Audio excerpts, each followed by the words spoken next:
tetapi kita minta petunjuk iaitu pencerahan dalam setiap apa yang kita lakukan. Sebab dalam urusan seharian mesti kita akan ada masalah, mesti nak kena buat pilihan macam-macam lah. So kita perlukan kepada satu pencerahan. Kita perlukan kepada bantuan. Kita perlu kepada pertolongan. Itulah dia ihdina yang kita minta setiap hari tu sebanyak 17 kali. Allah memaksa kita minta petunjuk kepada dia sebab Allah tahu kita memerlukan petunjuk itu. Kita perlukan pencerahan tu. Kemudian ihdina ni pula Allah paksa kita minta seolah-olah, bukanlah Allah paksa, seolah-olah kita ini dipaksa meminta hidayah setiap hari kan, walaupun kita ni dah Islam dah. Tapi kita minta juga petunjuk ataupun hidayah daripada Allah, iaitu kita mohon hidayah ataupun petunjuk yang Allah dah berikan pada kita, petunjuk menjadi seorang Muslim, petunjuk menjadi seorang yang beriman, petunjuk menjadi seorang yang mengamalkan apa yang disuruh, petunjuk dalam pekerjaan kita kan. Semua itu kita mohon agar apa? Agar Allah selalu beri kita lagi petunjuk, pencerahan ataupun pilihan yang tepat. Dan kita minta juga setiap hari agar petunjuk ni, pencerahan yang Allah beri ni berterusan. Tak naklah Allah bagi kita petunjuk hari ni, lepas petang kan dia biarkan kita kan. Pagi dia bagi, dia bantu, petang dia biar. Hari ni Allah tolong, besok Allah biar. Jadi kita mohon setiap hari dengan harapan agar Allah berterusan memberi kita petunjuk, memberi kita pencerahan. Kemudian kita mohon kepada Allah agar Allah kekalkan kita. Biar kita tetap kukuh di atas as-sirat itu. Kita minta Allah tunjukkan kita satu jalan. Kita minta lagi supaya Allah kekalkan kita. Biar kita tetap kukuh atas jalan tu. Allah dah bagi kita pilihan. Kita mohon kepada Allah agar Allah tetapkan pilihan kita itu. Dan pilihan tu menjadi pilihan yang terbaik. Ihdinas siratal mustaqim. Baik. Kemudian as-sirat kita sebutkan dia ada alif lam. Jalan yang sirat itu maksud jalan yang terbentang luas kan, umpama jalan highway. Dan dalam ayat ini Allah gunakan alif lam iaitu jalan yang tertentu. Bukan mana-mana jalan tak kisah. Tak, kita mintakan jalan yang spesifik. Ada alif lam. Spesifik jalan yang kita nak minta tu. Iaitu jalan apa? Jalan yang lurus. Maka Allah suruh kita ikut jalan yang satu itu. Dan Allah melarang kita daripada mengikut jalan-jalan yang lain. Wala tattabi'u as-subul. Kan? Kerana as-subul itu jalan-jalan banyak itu adalah jalan-jalan syaitan. Kemudian dalam ayat lain juga kita berhenti pembincangan kita pada ayat ini, iaitu Allah suruh kita ikut pula jalan-jalan yang mana tadinya Allah larang kita ikut jalan-jalan, Allah suruh pula kali ini untuk ikut jalan-jalan. Yang mana Allah sebut dalam surah yang kelima ayat 16, Allah berfirman, yahdi bihillah man ittaba'a ridwanahu subulas salam. Dengan Al-Quran itu Allah menunjukkan jalan-jalan. Jalan-jalan. Baik. Jadi kita nak ikut jalan ke ataupun jalan-jalan? Yang kita nak ikut adalah jalan-jalan menuju jalan. Kita nak kena ikut jalan-jalan menuju jalan. Kan? Baik, dalam ayat yang surah 5 ayat ke-16 tu, kita buka balik. Kita lihat balik surah ke-5 ayat ke-16.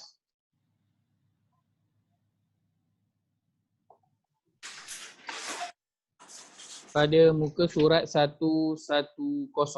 Muka surat 110. Surah Al-Ma'idah. Surah yang kelima ayat ke-16. Baik. Allah berfirman, A'udzu billahi minasyaitonir rajim. A'udzu billahi minasyaitonir rajim. Yahdi bihillahu man ittaba'a ridwanahu subulas salam. Yahdi bihillahu man ittaba'a ridwanahu subulas salam. ويخرجهم من الظلمات إلى النور بإذنه ويخرجهم من من الظلمات الظلمات إلى إلى النور بإذنه ويهديهم إلى صراط مستقيم. ويهديهم إلى صراط صراط مستقيم. مستقيم. Terjemahan. Dengan Al-Quran, itulah Allah menunjukkan kepada sesiapa yang mengikuti keredaannya jalan-jalan keselamatan dan mengeluarkan mereka daripada kegelapan, yakni kufur, kepada cahaya, yakni iman, dengan izinnya serta membimbing mereka ke jalan yang lurus, yakni agama Islam. Baik. Maka dalam ayat ini, bezanya dengan ayat yang sebelum ini, ayat surah ke-6, ayat 153, yang Allah kata wala tattabi'us subul tu, jangan ikut jalan-jalan, itulah dia jalan-jalan syaitan. Manakala dalam ayat ini Allah sebutkan yahdi bihillahu man ittaba'a ridwanahu subulas salam. Allah sebut jalan-jalan, kat belakang tu Allah sebut as-salam, kesejahteraan. Itu beza dia dengan jalan-jalan syaitan. Apa maksud jalan-jalan kesejahteraan itu? As-sirat adalah satu jalan yang terbentang luas, satu sahaja yang ada, tak ada sirat yang lain. Menuju Allah, itulah dia as-sirat. Tapi subulas salam ini adalah jalan-jalan di dalam hal beragama. Ada orang yang dia menuju Allah dengan jalan solat. Ada orang yang dia menuju Allah dengan jalan puasa. Ada orang yang dia menuju kepada Allah dengan jalan infak. Maka semua itu adalah jalan-jalan kecil yang berbeza, tetapi dia berada di atas sirat yang besar, di atas jalan yang besar, iaitu menuju kepada al-mustaqim, jalan kepada Allah. Maka jalan dalam hal beragama itu ada banyak. Ada banyak. Sebab setiap orang dia lain-lain, kan? Setiap orang lain-lain. Bagaimana kan, saya tak ingat, saya tak pasti saya pernah sebutkan tidak, kisah Imam Malik, kan, ketika mana orang tulis surat dekat dia, orang pada zaman dia, Imam Malik ni imam yang mazhab Maliki tu. Dia digelar Imam Dar Al-Hijrah. Kerana apa? Kerana dia seorang yang mengajar di Masjid An-Nabawi. Dia mengajar di Masjid An-Nabawi. Baik, orang tulis surat kepada dia satu hari, dia dapat surat. Orang tulis dalam surat tu, orang cakap dekat dia, wahai Imam Malik, kenapa engkau ni tak banyak mengajar? Maksud dia, Imam Malik dia banyak menulis buku. Dari segi mengajar, dia tak banyak mengajar, dia banyak menulis buku. Maka Imam Malik balas surat itu. Imam Malik kata, saya bukan quote dia punya ayat, saya cerita isi keseluruhan dia. Imam Malik cakap, setiap daripada kita Allah telah tetapkan, kita boleh namakan bidang kita masing-masing, jalan kita masing-masing. Ada orang yang dia bersungguh-sungguh menuju Allah dengan solat, ada orang yang dengan puasa, ada orang yang dengan infak, ada orang yang dengan mengajar, dan aku, Allah telah takdirkan aku berada di atas jalan menulis. Maka sebab itu Imam Malik dia banyak menulis kitab. Dia mengajar juga, tapi banyak masa dia dengan menulis. Maka jalan-jalan kesejahteraan itu menuju Allah itu, jalan-jalan kecil dalam hal beribadah ada banyak. Maka kita pilihlah mana satu yang sesuai mengikut kemampuan kita. Hal yang sunat lah, hal yang wajib kena buat lah. Maksud dia puasa yang wajib, solat yang wajib, zakat tu kita kena buat lah, tak boleh pula pilih kan. Aku nak solat, tahun ni aku tak nak puasa. Aku nak solat je, tak nak puasa, tak boleh. Yang boleh pilih itu adalah jalan-jalan lain, amalan-amalan sunat yang lain. Dan dalam ayat itu Allah gunakan subulas salam, jalan-jalan kesejahteraan. Allah tak guna subulal Islam. Allah guna subulas salam, bukan subulal Islam. Kerana jalan nak menuju Islam, Islam itu adalah satu je jalan, tak ada jalan lain. Islam satu-satunya jalan nak menuju kepada Allah, satu je. Walaupun dia orang yang beragama, tapi agama dia bukan agama Islam, tak boleh.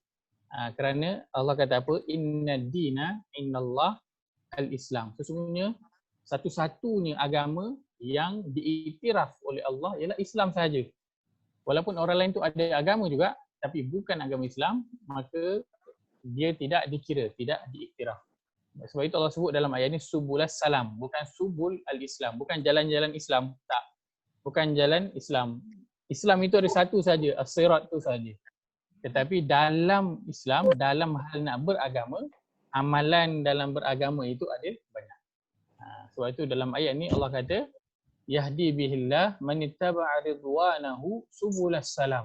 Allah dengan Al-Quran ini dia akan menunjukkan jalan-jalan keselamatan. Jalan-jalan kesejahteraan. Allah akan bukakan orang itu, Allah akan mudahkan dia untuk dia buat amalan, satu amalan. Walaupun dia tak buat semua, kan? Tapi dia hanya fokus pada satu amalan saja, maka Allah akan mudahkan dia. Contoh, ada orang yang dia fokus untuk memberi makan kepada binatang yang terbiar. Kan? Dia bukanlah, dia jumpa anjing, dia bagi makan. Dia jumpa kucing, dia bagi makan. Dia jumpa burung, dia bagi makan. Itu je dia fokus. Kita tak nampak dia orang yang duduk berjam-jam dekat atas tikar sejadah dekat surau ataupun masjid. Tak. Kita tak nampak dia orang yang pegang tasbih 24 jam. Kita tak nampak dia orang yang rajin membaca Al-Quran. Tapi dia fokus kepada satu jalan itu. Dia suka bagi makan kepada binatang-binatang. Lalu Allah mudahkan dia.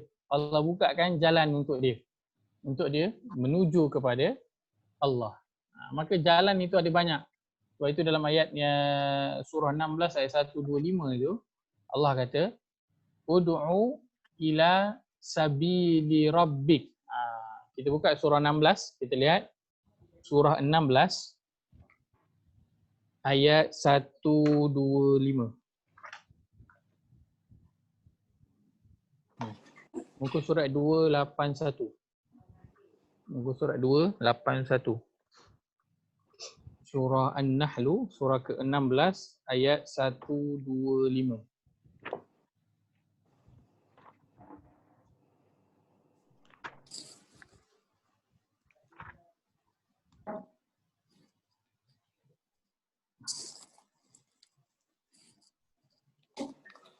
Baik, Allah berfirman, A'udzu billahi minasy syaithanir rajim. أعوذ بالله من الشيطان الرجيم.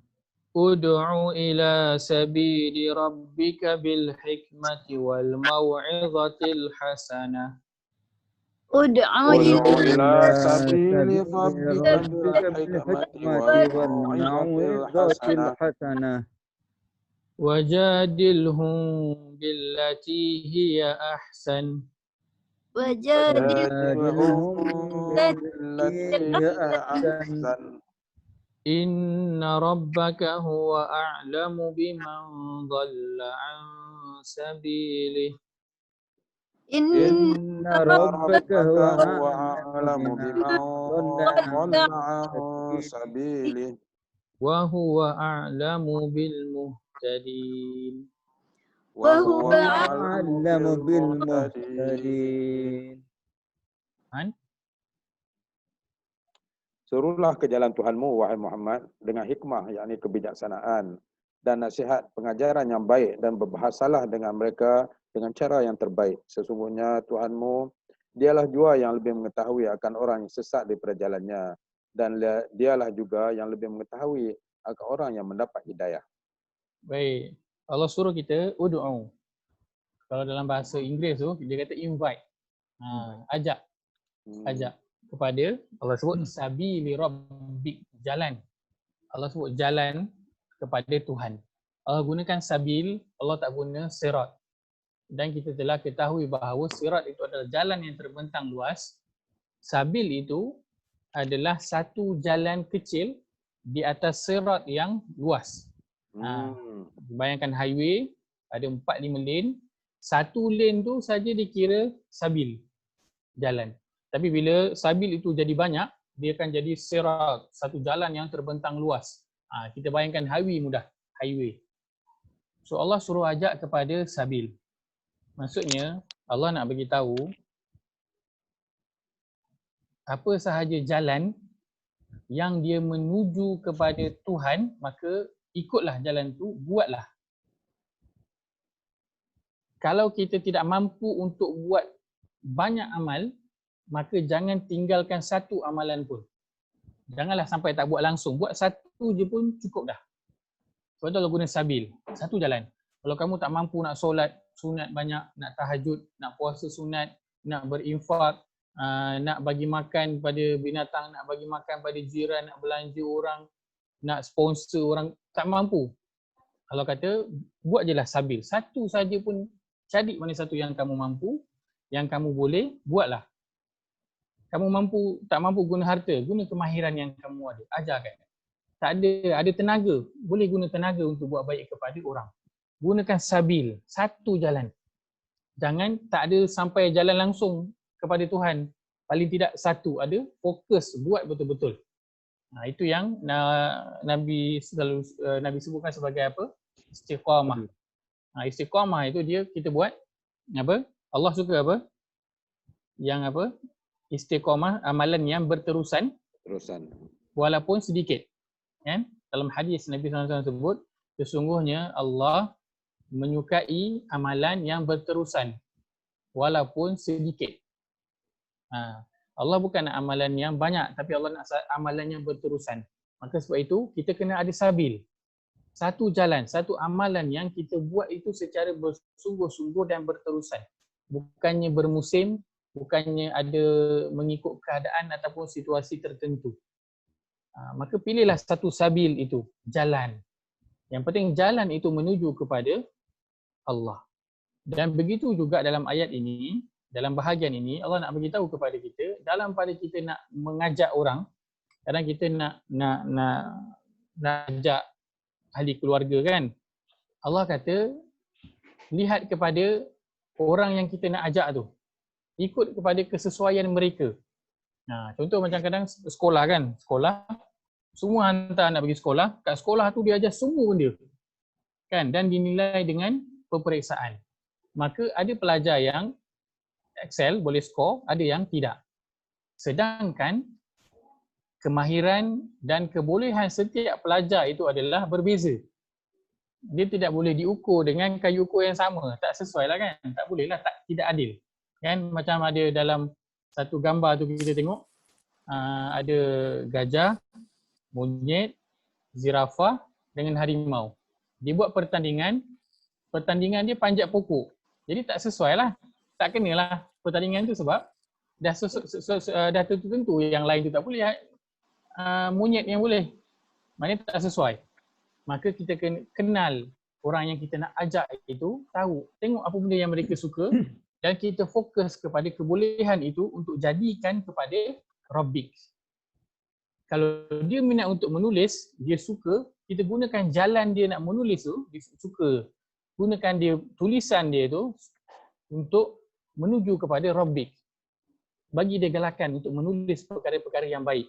Bagi dia galakan untuk tulis cerita-cerita yang berkenaan Islam, moral yang baik. Kalau dia suka melukis, maka gunakan sabil jalan melukis itu kepada Allah, ila Rabbik.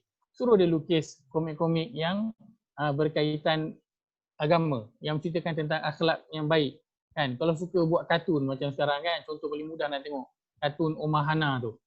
Banyak je kartun-kartun yang lain. Tetapi orang yang minat kartun tu, itulah jalan dia. Maka dia gunakan jalan dia itu ila Rabbik, kepada Tuhan dia. Maka dia buatlah Omar Hana. Kan, orang lain pun buat kartun juga. Tapi orang lain tak macam Omar Hana tu. Tak ada pengisian, ada perkara yang bernilai baik, ada nilai Islam yang dia nak terapkan kepada anak-anak. Maka sebab itu sabil, Allah sebutkan sabil. Dalam hal beragama, subul as-salam itu banyak. Maka kita pilihlah satu sabil, pilihlah satu jalan di atas as-sirat, jalan yang terbentang luas itu, maka fokus dan istiqamah atas sabil itu. Baik. Ud'u ila sabili rabbik. Dan Allah sebutkan selepas itu juga bil hikmah, dengan penuh hikmah. Allah berikan situ panduan. Kita nak ajak orang, kita kenal kepada orang itu, yang kita nak ajak itu apa yang dia suka, dan kita fokus kepada sabil yang dia suka itu, dan panduan kita apa? Panduan hikmah apa dia? Kita kena berpandu dengan hikmah, dan hikmah itu banyaknya terdapat di mana? Hikmah yang paling banyak sekali yang kita nak dapat, rujukan hikmah utama kita. Kita nak ajak orang kena berhikmah.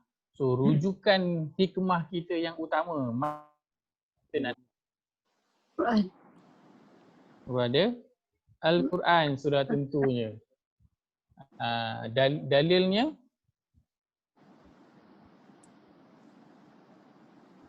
Dalilnya Allah sebutkan dalam surah Yasin. Surah Yasin ayat yang kedua. Kita lihat surah Yasin surah 6. Surah 36 ayat yang kedua.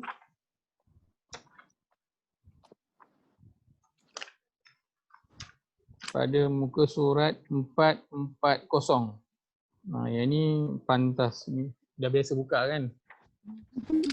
Surah Yasin ayat pertama dan ayat yang kedua, Allah berfirman, A'udzu billahi minasy syaithanir rajim.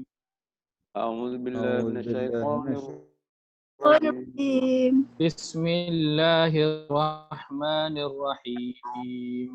Bismillahirrahmanirrahim. Yasin Yasin wal Qur'anil Hakim. wal Qur'anil Hakim. Baik, terjemahan. Yasin, demi Al-Quran yang penuh hikmah. Kebenaran Baik. buku. Demi Al-Quran yang penuh hikmah. Tadi ayat Allah suruh ud'u ila sabili rabbika bil hikmah. Serulah, ajaklah orang lain, diri, ajaklah ahli keluarga, ajaklah kawan-kawan kepada jalan Tuhanmu dengan hikmah. Maka panduan yang kita nak gunakan dalam nak mengajak itu ialah yang pertama sekali Al-Quran. Kerana Al-Quran penuh dengan hikmah. Maka kalau nak ajar kan, nak ajak orang, gunalah Al-Quran. Ajaklah kepada Al-Quran, guna Al-Quran. Guna, iaitu hikmah. Hikmah yang paling banyak Allah sebutkan dalam Al-Quran. Baik. Ihdina as-sirata, kemudian al-mustaqim. Al-mustaqim. Baik. Al-mustaqim, boleh saya nak minta share screen? Ajar Nuria.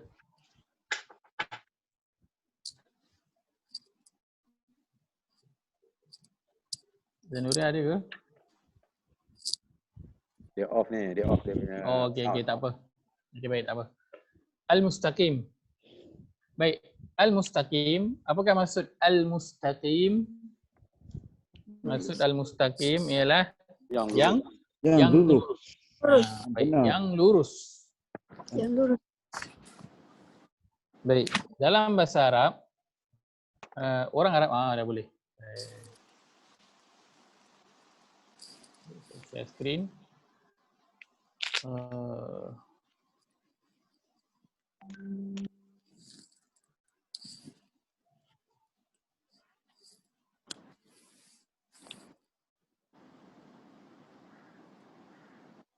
Al-mustaqim.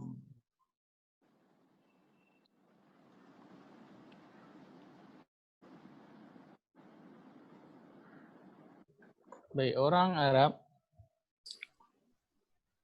saya sebutkan dulu. Al-mustaqim maksud dia yang lurus. Al-mustaqim juga maksud dia yang tegak. Maksud al-mustaqim juga yang cepat. Maksud al-mustaqim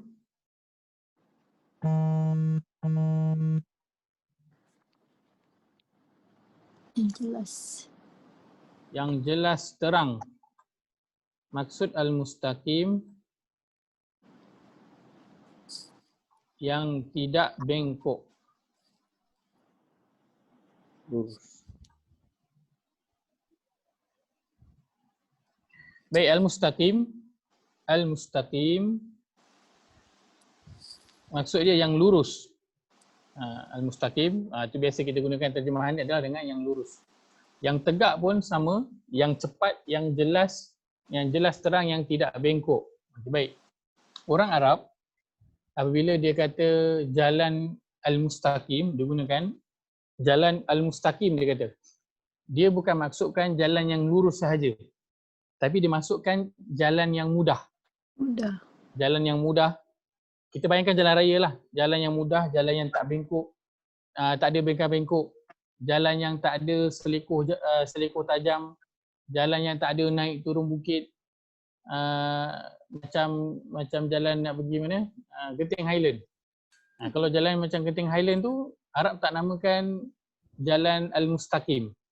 Sebab dia ada selikoh tajam. Jalan dia bengkak-bengkok, naik bukit tinggi, lepas tu kang ada turun.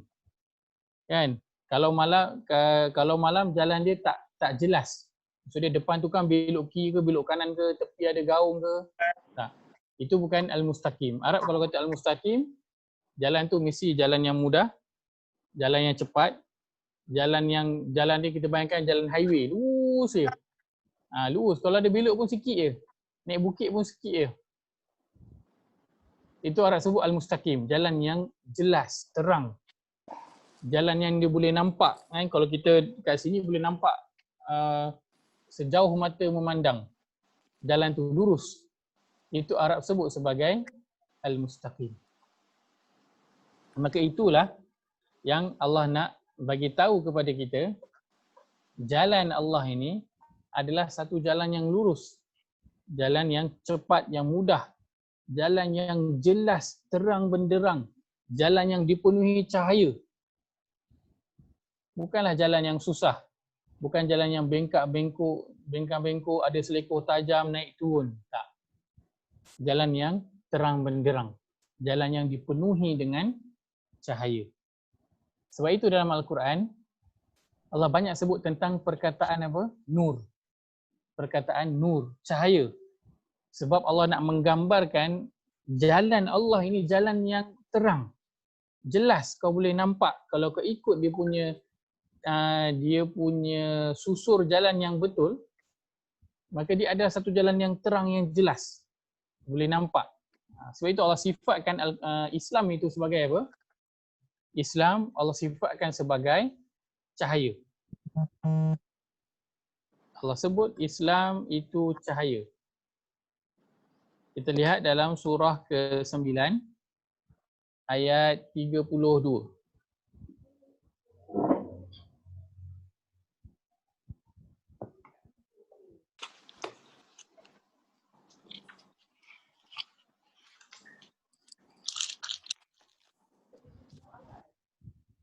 Surah 9 ayat 32, muka surat 192. Muka surat 192. Surah At-Taubah, surah ke-9 ayat 32. Baik, Allah berfirman, A'udzu billahi minasyaitonir rajim. A'udzu billahi minasyaitonir rajim. Yuriduna an yutfi'u nurallahi biafwahihim. Yuriduna an yutfi'u nurallahi biafwahihim Wa ya'ballahu illa an yutimma nurahu walau karihal kafirun. Wa ya'ballahu illa an yutimma nurahu walau karihal kafirun. Terjemahan. Mereka hendak memadamkan cahaya Allah, yakni agama Islam, dengan mulut mereka, yakni ucapan mereka, sedangkan Allah tidak mengendaki melainkan menyempurnakan cahayanya. Sekalipun orang kafir tidak menyukai akan yang demikian. Baik. Wallahu mutimmu nurihi. orang kafir, orang yang bukan Islam, dia nak memadamkan cahaya Islam itu. Tetapi Allah nak menyempurnakan cahaya Islam. Maka Islam ialah apa? Cahaya. Islam ialah cahaya. Kemudian Allah sebut bahawa Rasul itu juga adalah cahaya. Kita lihat dalam surah ke-5 ayat 15.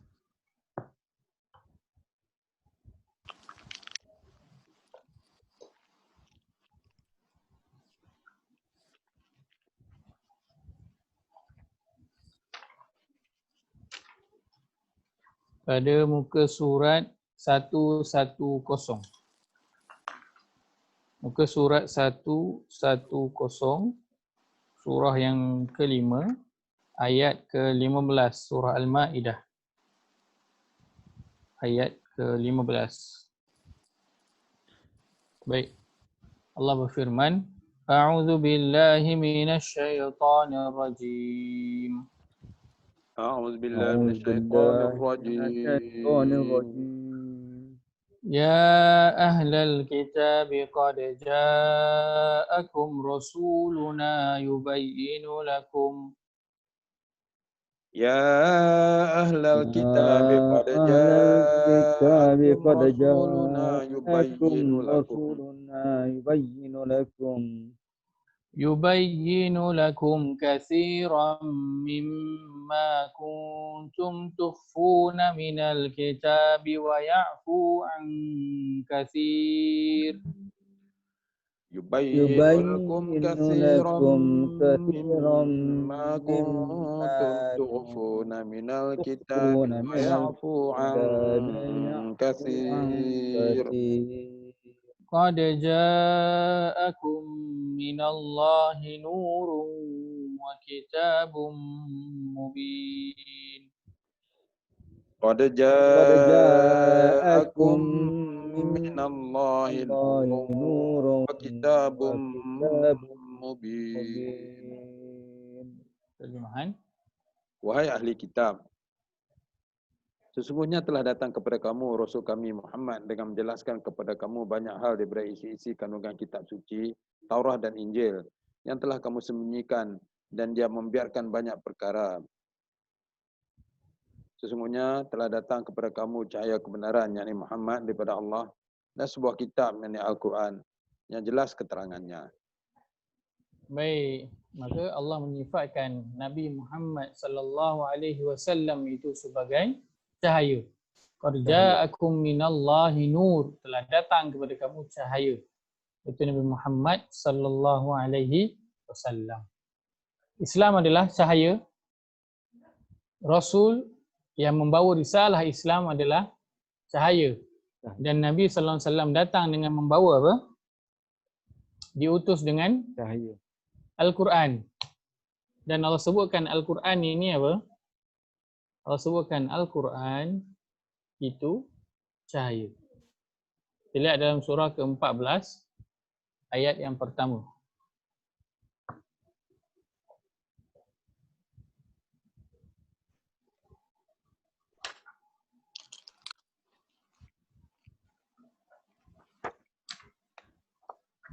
Pada muka surat 255.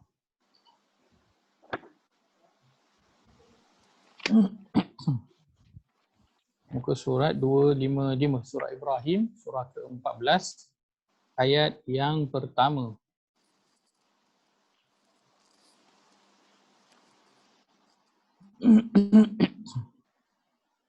Baik, Allah berfirman, A'udzu billahi minasyaitonir rajim. أعوذ بالله من الشيطان الرجيم. Bismillahirrahmanirrahim. بسم الله الرحمن الرحيم. Alif Lam Ra. ألف لام Kitabun anzalnahu ilaika litukhrijan nasa minadh dhulumati ilan nuri biidzni rabbihim Kitabun أنزلنا anzalnahu ilaika litukhrijan لتخرج nasa minaz zulumati ilan nuri biizni rabbihim bi'izni rabbihim ila siratil azizil hamid. biizni rabbihim ila siratil azizil hamid. Baik, terjemahan.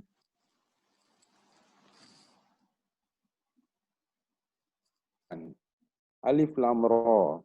Kitab Al-Quran yang kami telah turunkannya, yang kami telah menurunkannya kepada engkau wahai Muhammad supaya engkau mengeluarkan umat manusia seluruhnya daripada kegelapan yakni kekufuran kepada cahaya yakni keimanan dengan izin Tuhan mereka ke jalan Allah yang Maha Perkasa lagi Maha Terpuji. Baik, Al-Quran ia adalah cahaya yang mengeluarkan, yang dengannya mengeluarkan manusia daripada kegelapan. Kerana Al-Quran itu sifatnya adalah cahaya. Baik, yang terakhir Allah, bukan Nabi SAW sebutkan dalam hadis bahawa solat itu ialah apa? Cahaya. Dalam hadis yang Nabi SAW sabda, was-salatu nurun. Was-salatu nurun. Maksudnya dan solat itu adalah cahaya. Hadis riwayat Muslim. Maka Allah suruh kita minta agar dia memberi kita petunjuk kepada jalan yang lurus, iaitu jalan yang terang benderang, jalan yang jelas. Jauhkan kita daripada jalan yang samar-samar, jalan yang penuh berliku. Allah mengajak kita untuk kita berjalan di atas jalan yang terang. Lalu Allah jadikan Islam itu adalah cahaya kepada manusia. Allah utuskan seorang Rasul yang juga Allah sifatkan sebagai cahaya dengan membawa Al-Quran yang juga cahaya. Dan amalan yang dilakukan oleh setiap Muslim paling banyak setiap hari ialah solat yang juga merupakan cahaya bagi mereka. Maka agama apakah lagi yang lebih terang daripada Islam?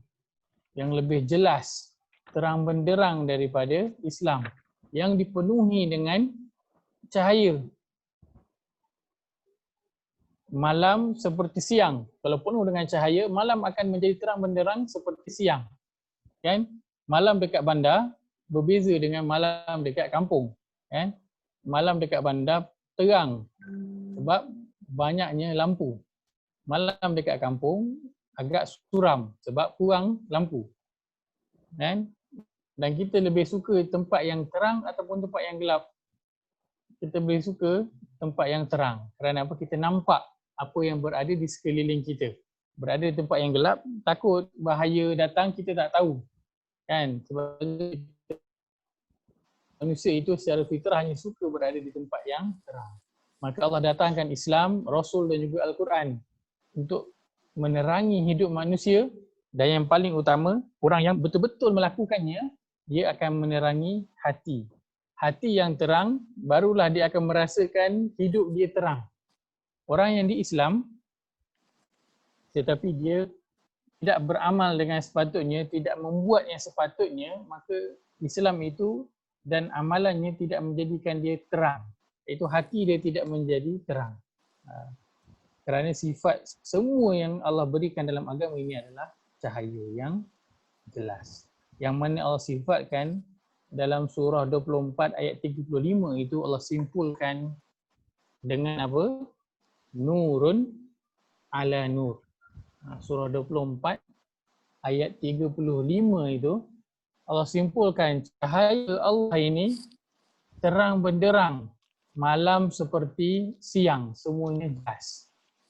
Dan Allah sebutkan perumpamaan dia dalam surah 24 ayat 35 itu sebagai cahaya di atas cahaya. Kita lihat pada muka surat 354. 354.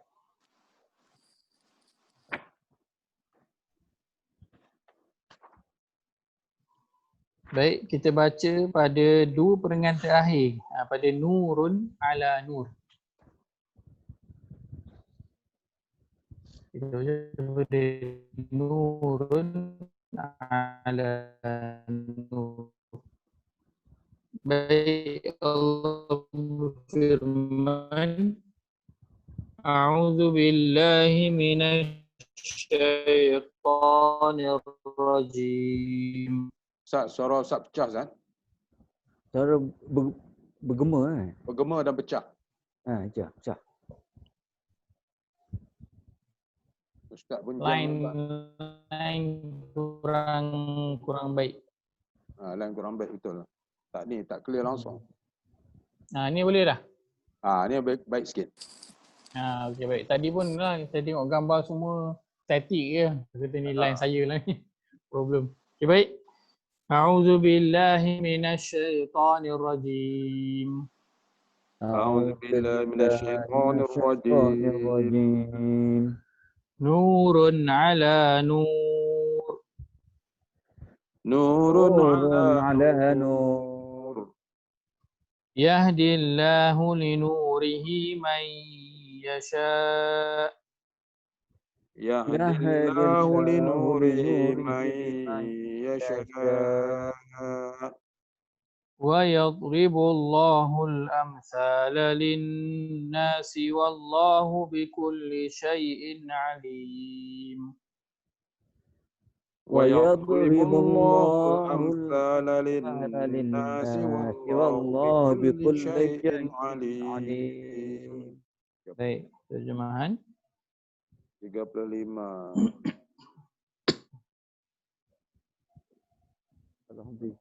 Cahaya berlapis cahaya. Allah membimbing sesiapa yang dikendakinya kepada nur hidayahnya itu, dan Allah mengemukakan pelbagai perumpamaan untuk umat manusia. Allah Maha mengetahui akan setiap sesuatu. Baik. Permulaan ayat itu Allah sebut apa? Allahu nurus samawati wal ardh. Allah adalah cahaya. Memberi cahaya langit dan bumi. Bayangkan Allah itu adalah cahaya, nur ala nur, atas cahaya lagi. Maksud dia Islam, Rasul, itu semua dia dan dipancarkan oleh Allah dan juga cahaya. Allah nak tunjukkan betapa terang dan jelasnya agama Islam ini. Tak ada lagi sebarang keraguan. Sepatutnya tidak ada lagi orang yang tersesat. Tidak ada lagi orang yang tak percaya dengan Al-Quran ni. Sebab dia dah satu jalan yang terang, jelas. Sebab itu Allah nak sifatkan sebagai nurun ala nur. Terang ni dah lah memang terang. Dah ada cahaya, dah terang. Tambah lagi dengan terang. Bahkan kita dekat highway,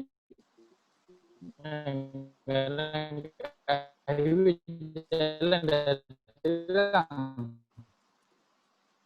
And bila sampai dekat tol tu ada spotlight pula lagi kan.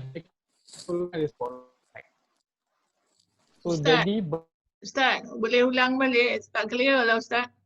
baik, boleh dengar ke?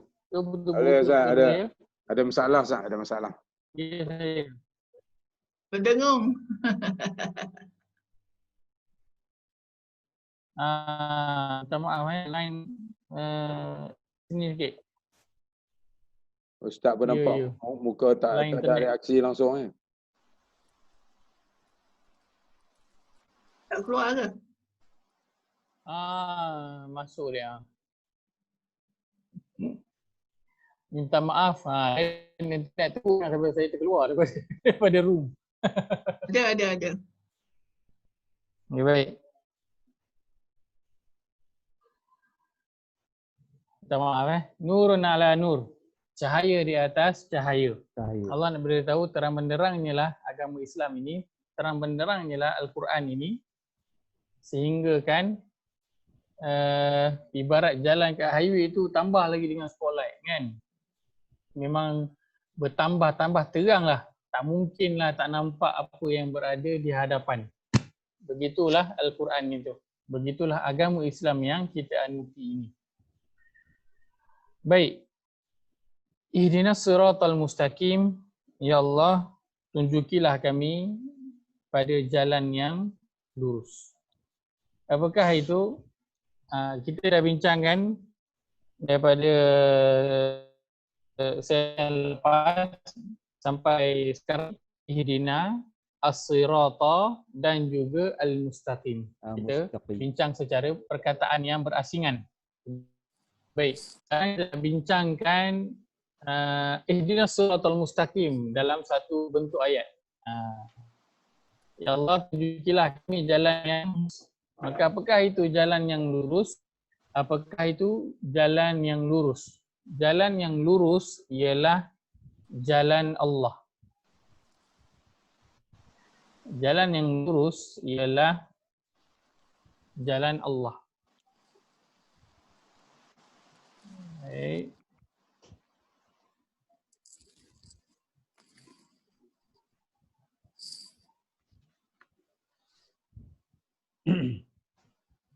Jalan yang lurus itu ialah jalan Allah. Jalan Allah.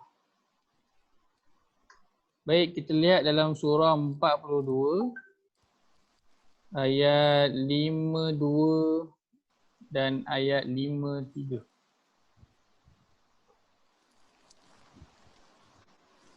Surah 42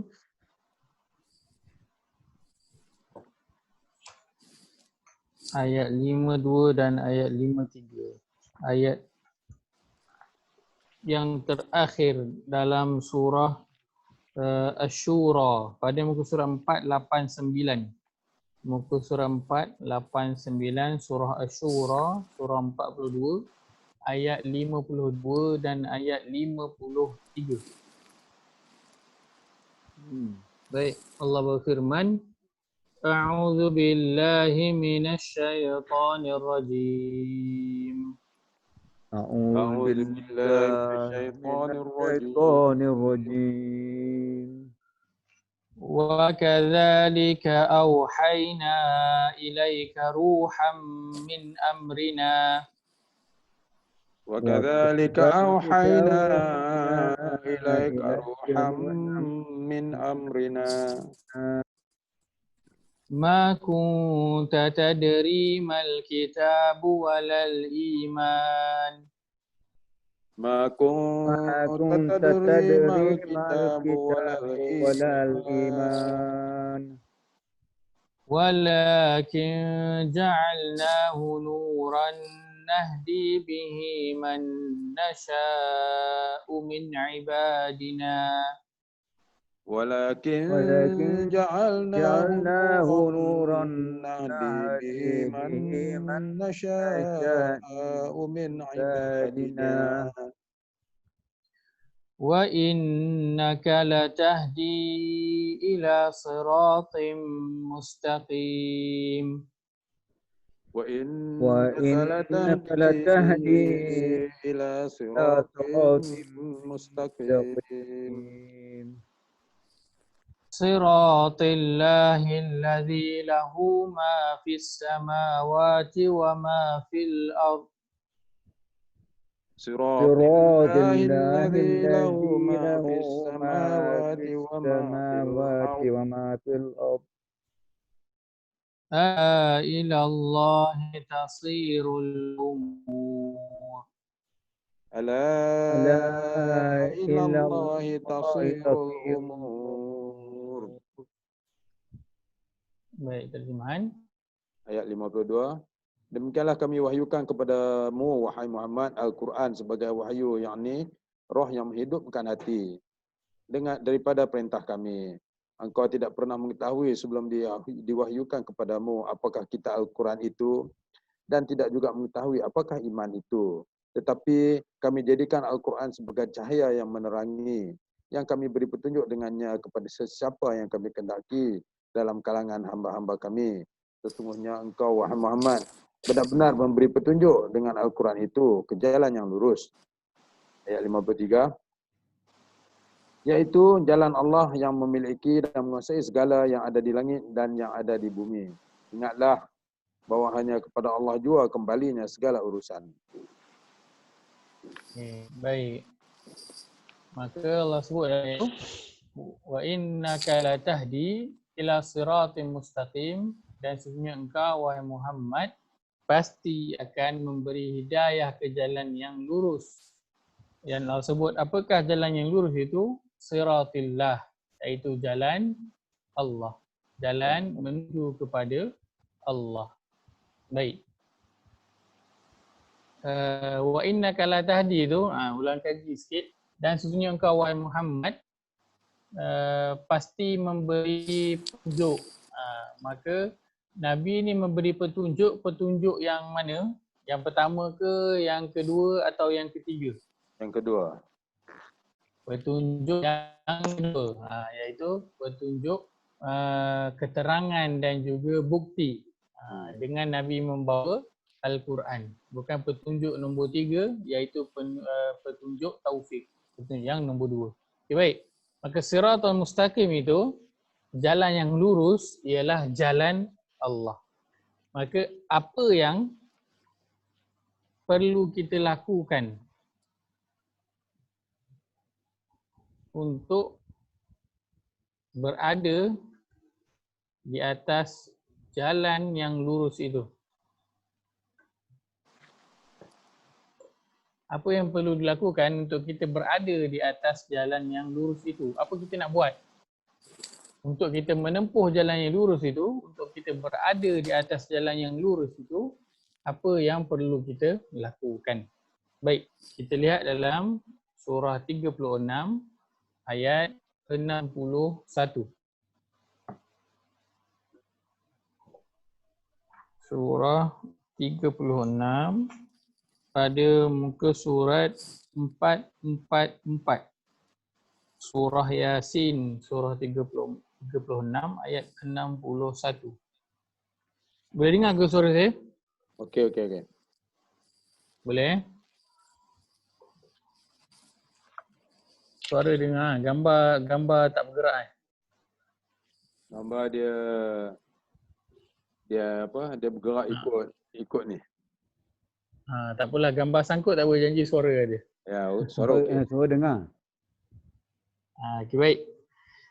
Allah berfirman, A'udzu billahi minasyaitonir rajim. A'udzu billahi minasyaitonir rajim. Wa an'buduni hadza siratun mustaqim. Wa an i'buduni hadza siratun mustaqim. Baik, Tuhan. Dan aku perintahkan, hendaklah kamu menyembah aku, inilah jalan yang lurus. Baik. Maka yang perlu dilakukan oleh untuk berada di atas jalan yang lurus, untuk menang sini Allah. Kerana itulah tujuan Ustaz, manusia itu diciptakan. Ya, saya. Ustaz tak dengar Ustaz. Tak dengar Dia kembang habis.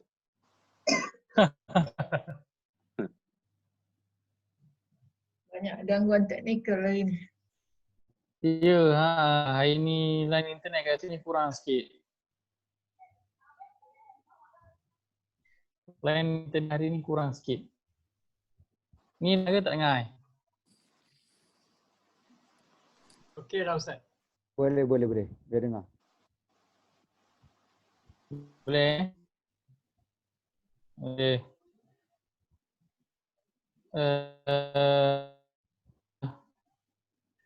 Allah sebut dalam surah 1 ayat 6, wa ma khalaqtul jinna wal insa illa ya'budun, dan tidak aku ciptakan jin dan manusia melainkan untuk mengabdikan diri kepada aku.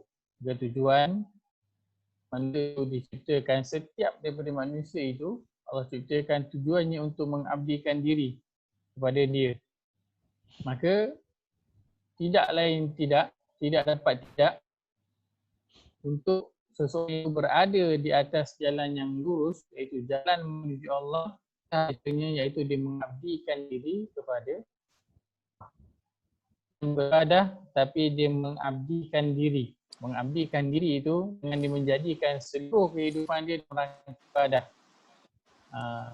Kerana kalau ibadah mungkin kita akan terbangkan ibadah yang tertentu sahaja. Tetapi kalau mengabdikan diri, maka dia adalah satu orang kata apa? Satu bentuk yang dilakukan sepanjang hidup. Macam hamba abdi lah. Kita bayangkan macam hamba abdi itu jadi hamba, bukannya ada masa tertentu, dia jadi hamba setiap masa. Selagi mana dia itu namanya hamba abdi ataupun pembantu ke, maka dia kena berkhidmat 24 jam seumur hidup dia, selagi hamba atau pembantu.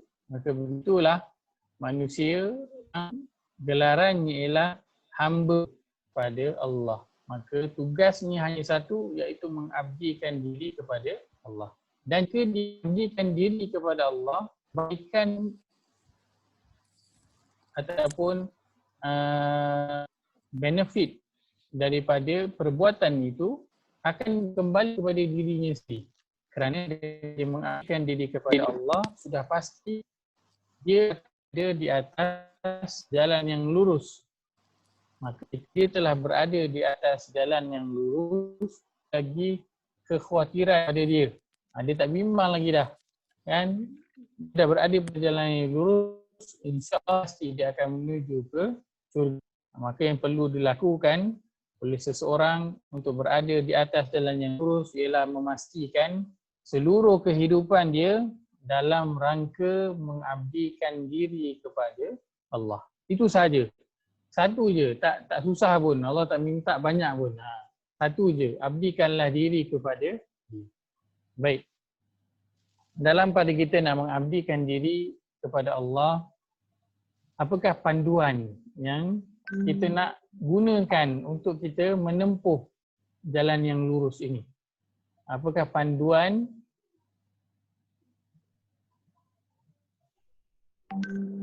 untuk menempuh jalan yang lurus ini? Baik. Kita lihat dalam surah 5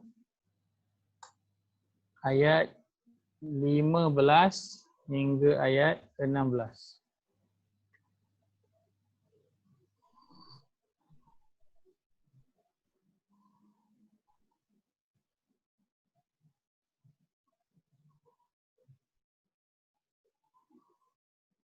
Surah 5 ayat 15 ayat 16.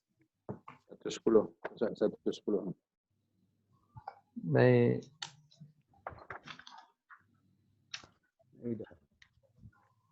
Muka surat 110. Surat 110. Baik, Allah berfirman, A'udzubillahi minasyaitonir rajim. أعوذ بالله من الشيطان الرجيم. يا أهل الكتاب قد جاءكم رسولنا يبين لكم يا أهل الكتاب قد جاءكم رسولنا يبين لكم كثيرا مما كنتم تخفون من الكتاب ويعفو عن كثير. يبين لكم كثيرا مما كنتم تخفون من الكتاب ويعفو عن كثير. قد جاءكم من الله نور وكتاب مبين. قد جاءكم من الله نور وكتاب مبين. يهدي به الله من اتبع رضوانه سبل السلام. يهدي به الله من اتبع رضوانه سبل السلام. ويخرجهم من الظلمات إلى النور بإذنه ويخرجهم من الظلمات إلى النور بإذنه ويهديهم إلى صراط مستقيم ويهديهم إلى صراط صراط مستقيم. Baik, terjemahan. Wahai ahli kitab, sesungguhnya telah datang kepadamu Rasul kami Muhammad dengan menjelaskan kepada kamu banyak hal daripada isi-isi kandungan kitab suci, Taurat dan Injil yang telah kamu sembunyikan dan dia membiarkan banyak perkara. Sesungguhnya telah datang kepada kamu cahaya kebenaran, yakni Muhammad daripada Allah dan sebuah kitab Al-Quran yang jelas keterangannya. Ayat 16. Dengan Al-Quran itulah Allah menunjukkan kepada sesiapa yang mengikuti keredaannya jalan-jalan keselamatan dan mengeluarkan mereka daripada kegelapan yakni kufur kepada cahaya yakni iman dengan izinnya serta membimbing mereka ke jalan yang lurus yakni agama Islam. Baik. Ayat yang sama, ayat 15 dan 16 ni tadi, dalam perbincangan kita mengenai ayat ihdinas siratal mustaqim, kita banyak beberapa kali kan baca ayat yang sama. Ya. Kerana apa? Walaupun dia adalah ayat yang sama, tapi ia memberi kita banyak sangat pengajaran yang boleh kita ambil. Antaranya tadi daripada ayat 15 tu apa yang kita dah ambil? Kita ambil pengajaran bahawa Nabi Muhammad itu adalah cahaya. Cahaya. Yang datang membawa Al-Quran juga cahaya. Dan kemudian ayat ke-16 pengajaran yang kita ambil sebelum ini ialah Subulas Salam, iaitu jalan-jalan keselamatan, iaitu jalan-jalan dalam hal beragama ini ada banyak. Tidak hanya satu sahaja jalan dalam beribadah itu. Kerana setiap daripada kita Allah telah takdirkan berada pada bidang yang berbeza. Berada pada keadaan yang berbeza. IQ yang berbeza, keadaan keuangan yang berbeza. Maka subul itu banyak. Jalan-jalan kesejahteraan itu banyak. Jalan untuk mengabdikan diri kepada Allah itu banyak. Dan pengajaran lain juga Allah sebutkan dalam ayat ini ialah Al-Quran itu penghujung ayat 16 yahdihim ila siratim mustaqim. Al-Quran itu jika dibaca, difahami dan Al-Quran akan memberi petunjuk kepada jalan yang lurus. Yang kita minta setiap hari ihdinas siratal mustaqim, tunjukkanlah kami ya Allah jalan yang lurus. Maka inilah panduan kita, iaitu Al-Quran, untuk kita menempuh jalan yang lurus supaya kita jelas apakah itu jalan yang lurus, apakah itu jalan yang bengkok, yang mana satu jalan Allah, yang mana satu jalan syaitan. Sebab itu Allah beri panduan Al-Quran, yang dengan Al-Quran ini akan memberi petunjuk kepada manusia kepada jalan yang lurus. Maka sesiapa yang ingin menempuh jalan yang lurus, maka ambillah Al-Quran ini. Tidak ada panduan lain yang boleh membawa manusia kepada destinasi yang ingin dia tujui. Baik. Dalam pada kita nak menempuh jalan yang lurus ini, pasti akan ada halangan.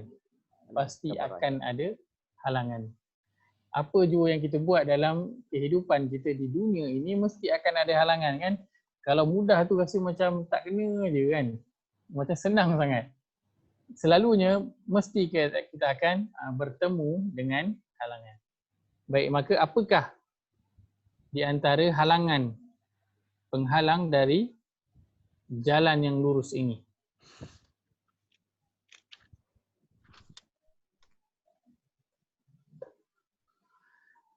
Apakah penghalang dari jalan yang lurus? Kita akan bincang mengenai 4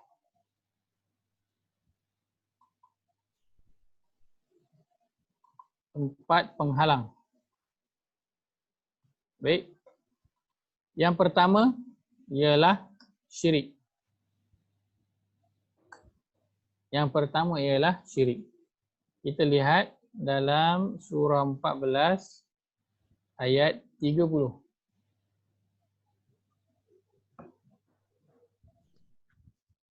Surah ke-14 ayat 30. Surah Ibrahim, muka surat 259. Muka surat 259, surah Ibrahim, surah ke-14 ayat 30.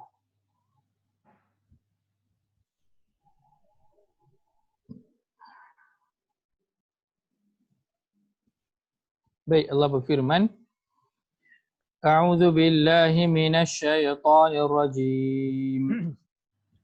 أعوذ بالله من الشيطان الرجيم وَجَعَلُوا لِلَّهِ أَنْدَادًا لِيُضِلُّوا عَنْ سَبِيلِهِ وجعلوا لله أندادا ليضلوا عن سبيله قُلْ تَمَتَّعُوا فَإِنَّ مَصِيرَكُمْ إِلَى النَّارِ قل قل تمتعوا تمتعوا فإن فإن مصيركم مصيركم إلى إلى النار. النار. Terjemahan. Orang kafir itu mengadakan sekutu-sekutu bagi Allah untuk menyesatkan manusia daripada jalannya. Katakanlah wahai Muhammad, bersenang-senanglah kamu buat sementara di dunia kerana sesungguhnya kesudahan kamu ialah neraka. Baik. Mereka menjadikan bagi Allah itu sekutu-sekutu. Ada partner selain daripada Allah. Bukanlah dengan apa kita telah sebutkan, bukan dengan dia menyembah patung selain daripada Allah. Tetapi cukuplah dengan apa? Hanya dia mencintai perkara lain sama seperti dia mencintai Allah. Seperti mana yang Allah sebutkan dalam surah kedua ayat 165. Kita lihat surah kedua ayat 165.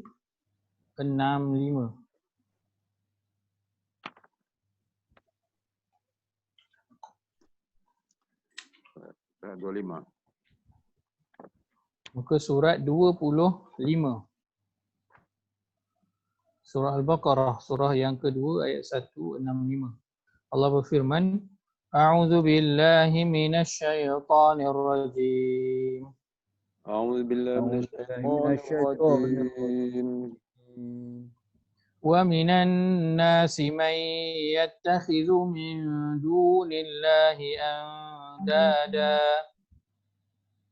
ومن ومن الناس الناس من من يتخذ يتخذ من دون الله أندادا أندادا يُحِبُّونَهُمْ كَحُبِّ اللَّهِ يحبونهم يحبونهم كحب كحب الله الله وَالَّذِينَ آمَنُوا أَشَدُّ حُبًّا لِلَّهِ والذين والذين آمنوا آمنوا أشد حبا لله وَلَوْ يَرَى الَّذِينَ ظَلَمُوا إِذْ يَرَوْنَ الْعَذَابَ أَنَّ الْقُوَّةَ لِلَّهِ جَمِيعًا ولو يرى الذين ظلموا إذ إذ يرون يرون العذاب العذاب أن القوة أن لله القوة جميعا لله جميعا وَأَنَّ اللَّهَ شَدِيدُ الْعَذَابِ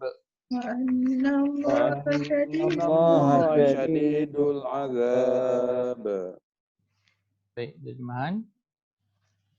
Walaupun demikian, terdapat juga antara manusia yang mengambil selain daripada Allah sebagai sekutu bagi Allah. Mereka mencintainya, memuja dan mentaatinya sebagaimana mereka mencintai Allah, sedangkan orang yang beriman itu lebih cinta, yakni taat kepada Allah. Sekiranya orang yang melakukan kezaliman syirik itu mengetahui ketika mereka melihat azab pada hari akhirat kelak, bahawa sesungguhnya kekuatan dan kekuasaan itu semuanya tertentu bagi Allah, dan bahawa sesungguhnya Allah Maha berat azabnya, nescaya mereka tidak melakukan kezaliman itu. Baik. Maka penghalang yang pertama ialah syirik, iaitu bukanlah dengan menyembah berhala ataupun apa-apa patung, tetapi syirik yang berada pada zaman kita ini ialah mencintai sesuatu yang lain sama dengan dia mencintai Allah. Kalau dengan Allah itu dia mengabdikan diri, menyerahkan diri dia, maka dengan benda lain atau perkara lain juga dia melakukan perkara yang sama. Dia menyerahkan diri dia. Dia mengikut arahan perkara ataupun benda tersebut. Itulah apa? Kerja dan Itu nak doktor panggil tadi, doktor kerja dan juga bawa ayah. kerja dan juga wang ringgit. Yang mana manusia sanggup bermati-matian melakukan apa sahaja untuk kerja dan juga wang ringgit. Keluar pagi, balik petang, setiap hari, sanggup. Kena kerja hujung minggu pun sanggup. Kena kerja outstation, sanggup. Anak tak sihat kadang, pergi kerja juga. Isteri nak bersalin, pergi kerja juga. Nakkan dapatkan projek, buat apa benda pun tak apa. Kena bagi rasuah pun tak apa. Tak kisah, janji dapat kerja, dapat duit. Maka manusia mencintai kerjanya dan wang ringgitnya sama dengan dia mencintai Allah. Dalam erti kata, dia buat apa sahaja asalkan dapat kerja, asalkan dapat duit. Maka kecintaan dia sama dengan dia mencintai Allah. Melakukan apa sahaja, bahkan melebihi. Kerana apa? Kerana dia melakukan apa sahaja dalam kerja dan perniagaan dia untuk mendapatkan duit itu sehingga dia melanggar apa yang Allah telah suruh ataupun Allah larang. Maka itu dinamakan syirik. Mencintai perkara yang lain sama ataupun melebihi daripada dia mencintai Allah. Dan itu adalah perkara yang lebih bahaya daripada menyembah berhala. Kerana kalau kita menyembah berhala, jelas kita nampak orang tu dia sembah berhala. Tetapi kalau syirik yang tersembunyi ini, maka ia adalah perkara yang seseorang itu lakukan tanpa dia sedar. Tanpa dia sedar. Maka ia lebih bahaya daripada menyembah berhala. Moga Allah jauhkan kita semua daripada mencintai sesuatu perkara yang lain melebihi Allah tanpa kita sedar. Baik. Penghalang yang kedua, Ustaz, ya saya. contohnya lah kalau kita nak pertimbangkan keutamaan atau menyamai keutamaan Allah dengan keluarga. Kalau keluarga sakit ke apa ke, kita tak pergi masjid, adakah itu kita kata orang tidak utamakan Allah? Baik. Itu boleh. Yang pertamanya, keluarga sakit dengan tak pergi masjid. Maksudnya tak pergi masjid sebab keluarga sakit. Yang pertamanya, pergi masjid itu, kan? Kiranya dia tak pergi masjid tapi dia masih solat. Masuk okey lah. Kan? Itu okey. Okey sangat. Dan sakit itu bukannya setiap hari kan. Sakit adalah sekali sekala. So bila keluarga sakit, tak pergi masjid, tak apa. Bukanlah maksud kita mengutamakan keluarga daripada Allah. Tapi kalau keluarga itu sakit, kan, sehingga kita meninggalkan solat dengan sengaja dalam keadaan kita boleh solat. Contoh, keluarga sakit duduk kat hospital, kan, duduk kat hospital tu bukanlah kita kena monitor dia 24 jam. Tapi kita jadikan itu macam alasan. Susahlah, tak boleh nak tinggal. Nanti apa jadi, kita pun tinggal solat. Jadi macam tu. Tapi kalau dia sakit yang memang memerlukan perhatian sentiasa, kan, contoh ke sangat ke kan, memanglah kena tengok 4 jam, kena ada orang kat situ. Maka ketika itu kalau dia terpaksa meninggalkan solat, tak apa. Ataupun solat berjemaah, tak apa. Kan, pengawal-pengawal dekat Masjidil Haram, dia haram tu kan. Solat. Kembang Ustaz, tak dengar Ustaz. Tak apa. Sekejap. Ustaz, tolong ulang Ustaz. Okay. Tak dengar langsung. Okey baik, boleh dengar. Okey. Boleh dengar tak? Ustaz, dia kembang-kembang Ustaz. Boleh dengar? Suara Okey, tak okey dah stable. sekarang okey. Sekejap okey, sekejap tak okey, tengah-tengah dia hilang. Dia panggil intermittent. Mohon maaf. Line hari ni teruk pula kat sini. Apa ni, Ustaz Baik. ada wifi kat pejabat Ustaz? Saya guna wifi office lah ni. Tapi Mungkin wifi tu dia alat tu dia duduk di luar kot. Jadi Ustaz masuk dalam bilik, dia kurang dia punya apa tu kesan dia tu Ustaz. Kalau boleh Ustaz buka pintu. Pintu level bilik. ni memang tu. Saya duduk dalam bilik ni ataupun bilik sebelah, ada dua bilik, dua-dua pun sama. Yang duduk dalam office semua kadang tengah buat kerja, tiba-tiba je line putus. Line kurang baik dekat bangunan ni, kurang baik sikit line dia. Okey. Saya minta maaf. Nanti saya Ustaz, Ustaz. Nanti office punya router tu Ustaz on off kan dia dulu. Nanti. Lepas ni lah, okey, lepas baik. on off kan. Dia rebootkan balik, refresh balik lah. Untuk jalan yang terang.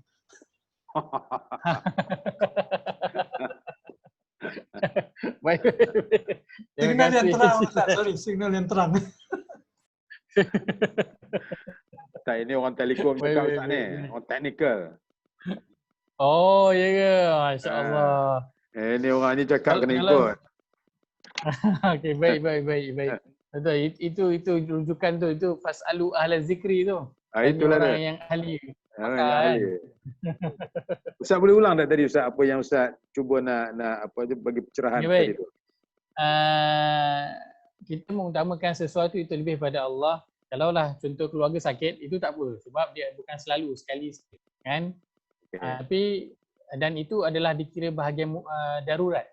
Darurat, bukanlah kita suka-suka kan nak begitu, darurat. Macam mana kan orang yang jaga imam solat kat Masjidil Haram tu tak solat sekali, tinggalkan solat berjemaah, tak apa. Sebab itu adalah keadaan yang mendesak. Macam tu juga polis trafik kan yang jaga jalan, jam waktu maghrib kan. Kadang solat ujung waktu, kadang mungkin dah angkat takbir solat maghrib, azan isyak kan.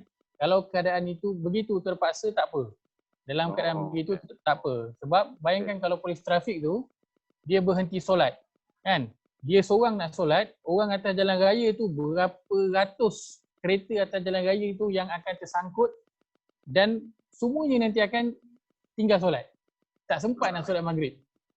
Jadi keutamaan dia untuk dia mengelakkan mudarat yang lebih besar, iaitu dengan dia lewatkan solat ataupun dia cubalah solat kalau boleh, tapi kalau tak pun tidak mengapa. Tapi janganlah dia punya duty dia hari-hari macam tu kan, dia bergilir-bergilir lah. Tapi kalau ada memang tugasannya begitu, tak apa. Tapi kalau orang yang dari segi kerja ataupun duit itu diutamakan lebih pada Allah, maksud dia waktu solat melayan customer, lewatkan solat, mula lewatkan solat sampai dah masuk waktu asar belum lagi solat sebab customer belum lagi bangun, belum habis deal lagi, sambung lagi sampai orang dah azan asar. Maka ketika tu dia dah mengutamakan dia punya kerja, perniagaan dia daripada Allah. Yang mana kalau dia tak buat, maksud dia tak jadikan deal tu pun tak mengapa, tak mati ke buluh. Maksudnya tak mati ke buluh pun kalau dia tak dapat deal tu dengan dia nak pergi bersolat tu. Tapi kalau dia mengutamakan nak kena layan dulu customer, layan dulu klien sampai dia tinggalkan solat, maka ketika itu dia telah menduakan Allah. Dia memilih kerjaya je lebih pada Allah. Dalam kerja dia, orang bagi dia rasuah untuk dapat projek dan sebagainya. Maka Allah kata jangan, tapi dia pilih untuk duit sebab dia nakkan duit tu, dia pilih duit dan dia ketepikan apa yang Allah kata. Maka ketika itu dia telah mensyirikkan Allah dengan dia mengikut diri dia nakkan duit dengan dia menolak ke tepi apa yang Allah larang. Lain daripada itu, jika ada darurat tak ada masalah. Itu tidak termasuk dalam kita mengutamakan perkara lain daripada Allah. Baik. Yang kedua, penghalang daripada jalan yang lurus ialah hawa nafsu. Kita lihat dalam surah 38 ayat 26. Surah 38 ayat 26. Pada muka surat 454. Muka surat 454 surah Sad, surah 38 ayat 26. Buka surat kan? Muka surat 454. Muka surat 454. Surah Sad, surah 38 ayat 26. Baik, Allah berfirman, A'udzu billahi minasyaitonir rajim. A'udzu billahi minasyaitonir الشيطان rajim. الرجيم. Ya Dawud inna ja'alnaka khalifatan fil ard. Ya يا Dawud داود inna إنا ja'alnaka جعلناك khalifatan خليفة fil في ardh. الأرض فاحكم بين الناس بالحق ولا تتبع الهوى. Fahkum فاحكم bainan بين الناس nasi bil بالحق haqqi wa la ولا تتبع tattabi'il hawa. ولا تتبع الهوى فيضلك عن سبيل الله. ولا ولا تتبعil تتبع hawa الهوى fayudillaka فيضلك عن an سبيل sabilillah. الله إن الذين يضلون عن سبيل الله لهم عذاب شديد بما نسوا يوم الحساب. إن الذين يضلون عن سبيل الله لهم عذاب شديد بما نسوا يوم الحساب. Baik, terjemahan. Wahai Daud, sesungguhnya kami telah menjadikan engkau sebagai khalifah di bumi. Maka jalankanlah hukuman antara manusia dengan hukuman yang benar, yakni mengikut apa yang diwahyukan kepadamu. Janganlah engkau menurut hawa nafsu, kerana yang demikian itu akan menyesatkanmu daripada jalan Allah. Sesungguhnya orang yang sesat daripada jalan Allah akan beroleh azab yang berat pada hari hisab disebabkan mereka melupakan jalan Allah itu. Baik. Maka Allah sebutkan wala tattabi'il hawa. Maka janganlah mengikut hawa nafsu. Kerana dengan mengikut hawa nafsu itu akan menyesatkan kamu daripada jalan Allah. Maka hawa nafsu ialah penghalang kita daripada jalan Allah. Dan dalam ayat lain Allah mengingatkan afara'aita man ittakhadha ilahahu hawa. Kita dah pernah baca kan ayat tu. Surah Al-Jathiyah. Saya lihat pada ayat berapa.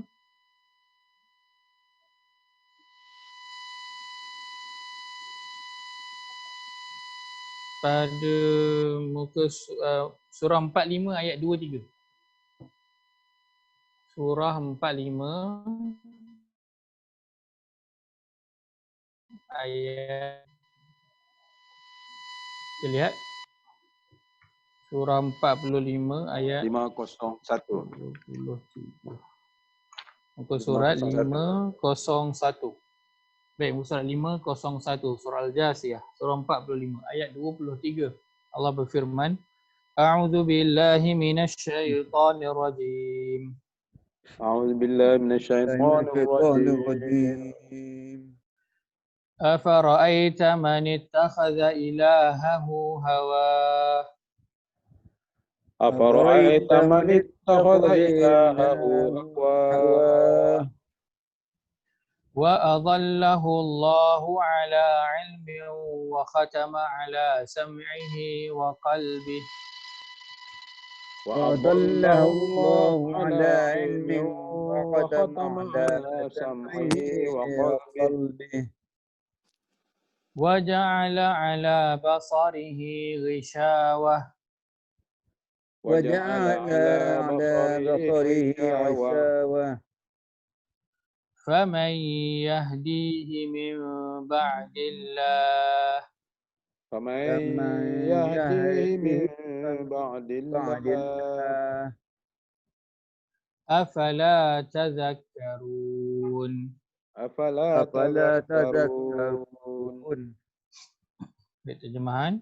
Maka pernahkah engkau melihat, wahai Muhammad, orang yang menjadikan hawa nafsunya sebagai Tuhan yang dipatuhinya, dan dia pula disesatkan oleh Allah berdasarkan ilmunya bahawa ia tetap kufur, serta dikunci mati pula pendengaran dan hatinya, dan diletakkan lapisan penutup ke atas penglihatannya. Maka siapakah lagi yang dapat memberi hidayah kepadanya sesudah Allah menjadikan dia berkeadaan demikian? Oleh itu, mengapa kamu, wahai orang yang ingkar, tidak mengambil pelajaran? Baik. Mensyirikkan Allah atau mengambil sesuatu itu sebagai Tuhan, dalam ayat ini Allah sebutkan bukan sahaja berhala, bukan sahaja patung yang kita jelas nampak fizikalnya, tetapi Allah sebut juga hawa nafsu. Itu juga termasuk dalam bentuk pensyirikan ataupun bentuk berhala yang manusia sembah selain daripada Allah. Dan manusia tidak perasan dan tidak nampak hawa nafsu tu dalam bentuk fizikal, kan? Tapi Allah kata ada sebahagian manusia yang dia mengambil hawa nafsu dia sebagai Tuhan. Iaitulah dengan dia mengikut apa sahaja yang hawa nafsu dia nak diikut, tanpa dia mempedulikan lagi suruhan ataupun larangan Allah. Maka itulah orang yang dia telah menjadikan hawa nafsu dia sebagai Tuhan. Dia telah bertuhankan hawa nafsu dengan mengikut segala apa yang hawa nafsunya ingin. Maka apa akibatnya? Hawa nafsu itu telah menghalang dia, menyesatkan dia daripada jalan Allah. Kerana orang yang dia mengikut hawa nafsu, antara sebabnya kerana Allah telah mengunci mati dia punya pendengaran dan juga hati, dan juga Allah telah menutup dia punya pandangan, lalu dia tidak nampak lagi yang dia sebenarnya sedang berada di atas jalan yang salah, bukan berada di atas jalan yang lurus. Baik. Ketiga, antara menghalang manusia itu daripada jalan yang lurus ialah tidak memahami Al-Quran.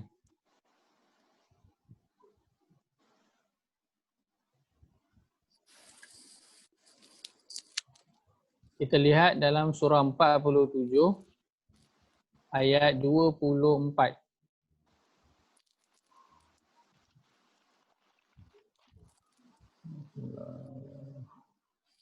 Surah 47 ayat 24.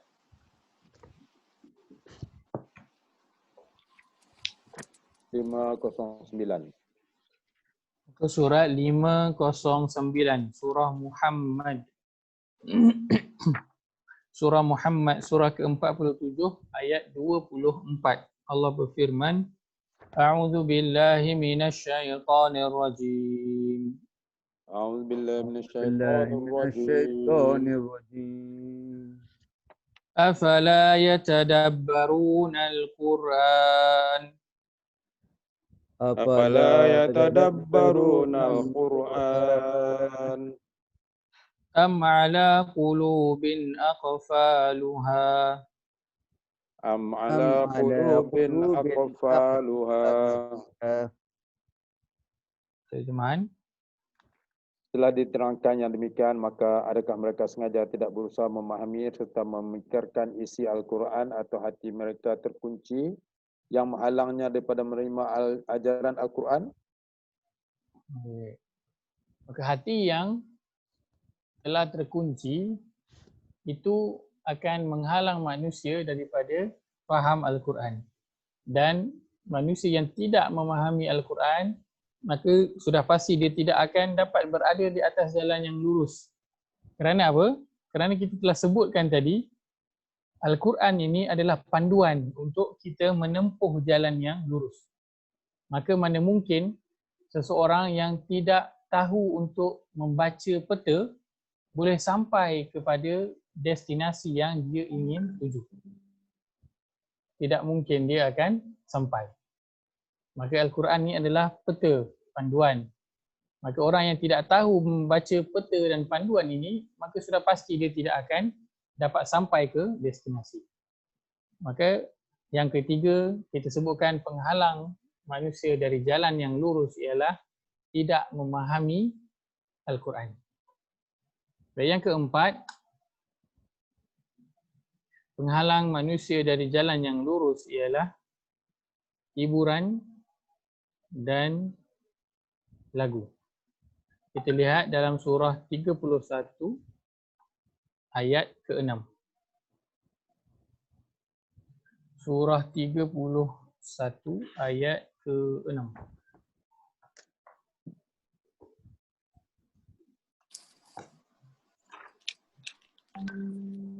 Surah Luqman, muka surat 411.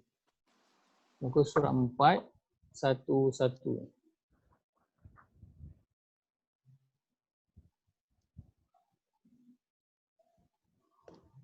Surah Luqman, surah 31 ayat ke-6. Baik, Allah berfirman, A'udzu billahi minasyaitonir rajim.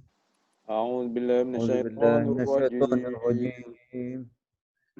وَمِنَ النَّاسِ مَن يَشْتَرِي لَهْوَ الْحَدِيثِ لِيُضِلَّ عَن سَبِيلِ اللَّهِ بِغَيْرِ عِلْمٍ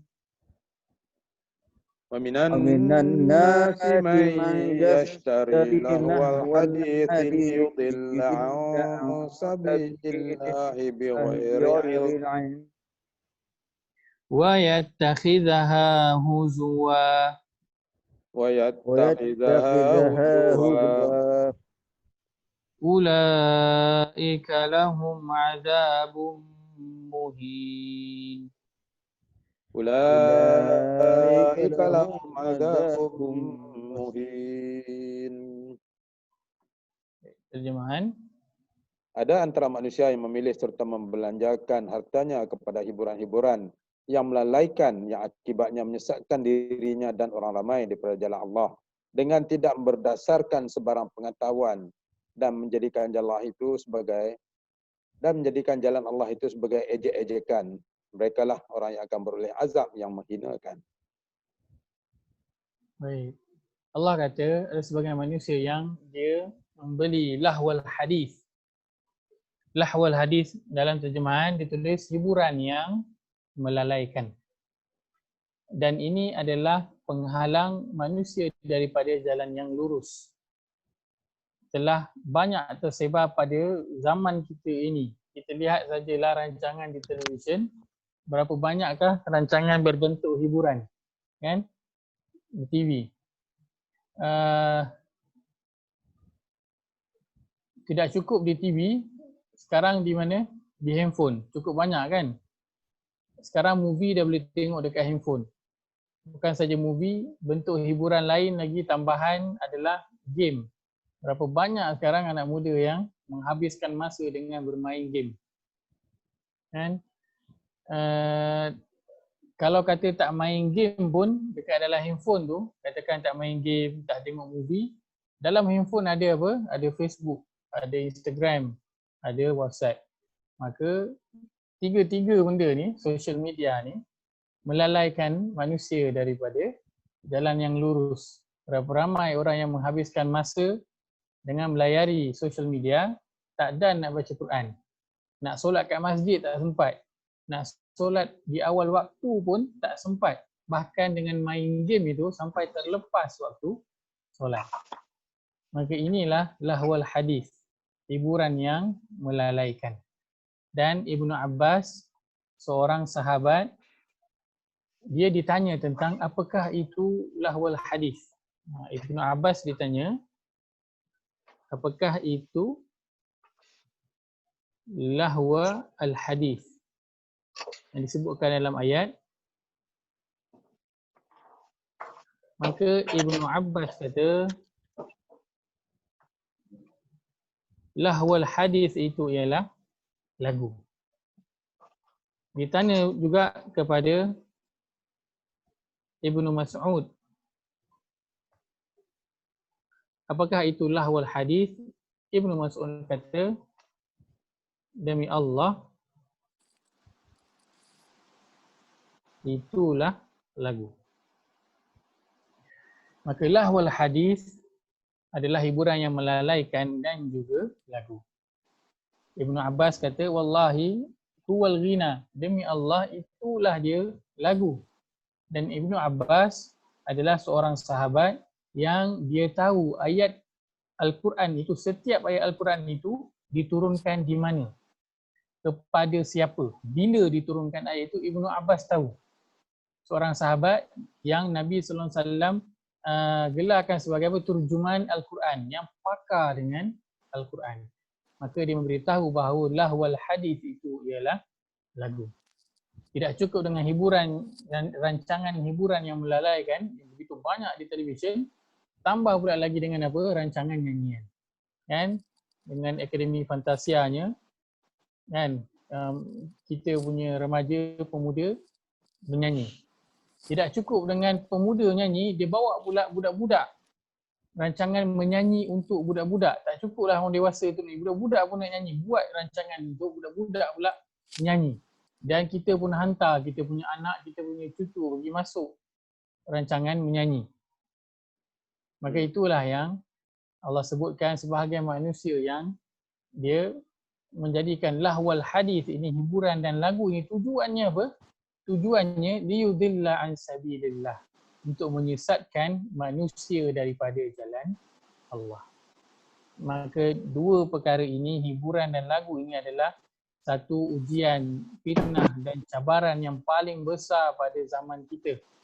Setiap daripada kita, tidak kira umur, daripada yang kecil hinggalah yang tua, setiap kita menempuhi cabaran hiburan dan lagu ni. Kerana sangat mudah sekarang ni, kan? Dekat WhatsApp tu sama ada orang nak hantar video yang berbentuk manfaat ataupun video yang berbentuk perkara yang tidak mendatangkan manfaat. Setakat saja-saja suka-suka. Maka setiap daripada kita pada zaman ini tidak terlepas daripada ujian, hiburan dan juga lagu. Maka harus kita berhati-hati dengan ujian ini, kerana ini adalah penghalang daripada jalan yang lurus. Kan? Mana mungkin seorang yang dia belajar Al-Quran, dia menghafal Al-Quran, tapi dalam masa yang sama dia juga menyanyi. Dia juga bermain game, membuang masa dengan perkara-perkara yang lain, tidak sesuai. Kerana qad aflahal mu'minun alladzina hum fi salatihim khashi'un walladzina hum 'anil lagwi mu'ridun. Dah berjayalah orang-orang yang beriman. Iaitu sifat orang beriman itu apa? Dia khusyuk dalam solat. Dan juga seterusnya sifat orang beriman itu, dia berpaling ataupun dia meninggalkan perkara yang tidak bermanfaat ataupun perkara yang laghaw. Maka nak jadi orang yang beriman, dia kena tinggalkan perkara yang tidak bermanfaat ataupun laghaw. Apa juga alasan? Kerana ini adalah apa yang Allah sebutkan. Maka ini adalah 4 penghalang manusia daripada jalan yang lurus. Yang pertama syirik, yang kedua hawa nafsu, yang ketiga tidak memahami Al-Quran, dan yang keempat ialah hiburan dan juga lagu. Untuk lagu bukan tak boleh nak dengar lagu, boleh. Kan? Kerana memang dalam fitrah manusia suka kepada hiburan ni. Cuma hiburan yang perlu berpandukan kepada Al-Quran dan juga As-Sunnah. Banyak juga, Arab-Arab pun ada juga buat lagu yang berbentuk nasyid, yang kalau kita dengar imam kan, kita selalu dengar Masyari kan, Masyari Rashid Al-Ifasi tu kan, dia imam besar di Kuwait, imam nombor 1 di Kuwait. Kita selalu dengar dia mengaji sedap. Dia juga menyanyi berbentuk nasyid, boleh dengar. Saya selalu dengar dia punya nasyid tu. Dan nasyid dia tak ada satu pun instrumen, satu bunyi instrumen pun tak ada. Dia dah keluar rasanya 6-7 album. Dan 6-7 album tidak ada satu pun yang ada instrumen. Dan dia juga bernasyid kerana fitrah manusia suka kepada hiburan. Kan? Kalau asyik baca Quran, ngaji, solat je, akan ada rasa bosan. So rehatkan dengan hiburan, tidak ada masalah. Cuma perlu berpandukan kepada Al-Quran dan juga Sunnah. Baik. Sebagai penutup untuk perbincangan kita ialah kita mohon kepada Allah, ihdinas siratal mustaqim, ya Allah, tunjukilah aku kepada jalan yang yang lurus. Maka pada ayat yang seterusnya dalam surah Al-Baqarah Allah jawab, kalau engkau nak petunjuk, kalau kamu nak petunjuk, nak hidayah, maka Allah sebutkan dalam surah Al-Baqarah ayat yang kedua itu, Alif Lam Mim zalikal kitabu la raiba fi hudal lil muttaqin. Itulah dia Al-Quran, tiada keraguan di dalamnya, petunjuk bagi orang yang bertakwa. Maka kamu nak mohon hidayah, ihdinas siratal mustaqim, ya Allah berilah aku petunjuk. Maka Allah jawab, petunjuk itu adalah Al-Quran yang dia menjadi petunjuk kepada orang yang bertakwa. Maka jika kamu nak petunjuk, ambillah Al-Quran ini kerana dia adalah mengandungi petunjuk. Kemudian dengan petunjuk itulah akan membawa kita ke mana? Akan membawa kita kepada jalan yang lurus. Kita tutup perbincangan kita pada ayat ini dengan kita melihat pada surah yang keempat, ayat 174 dan ayat 175. 105.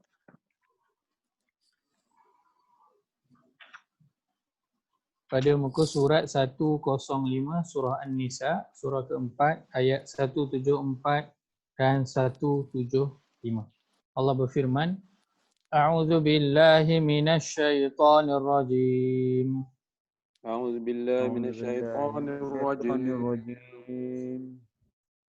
Ya ayyuhan nasu qad ja'akum burhanum min rabbikum. Ya ayyuhan nasu qad ja'akum burhanum min rabbikum. Wa anzalna ilaikum nuran mubina. Wa anzalna ilaikum nuran mubina. فأما الذين آمنوا بالله واعتصموا به فأما الذين آمنوا بالله واعتصموا به فسيدخلهم في رحمة منه وفضل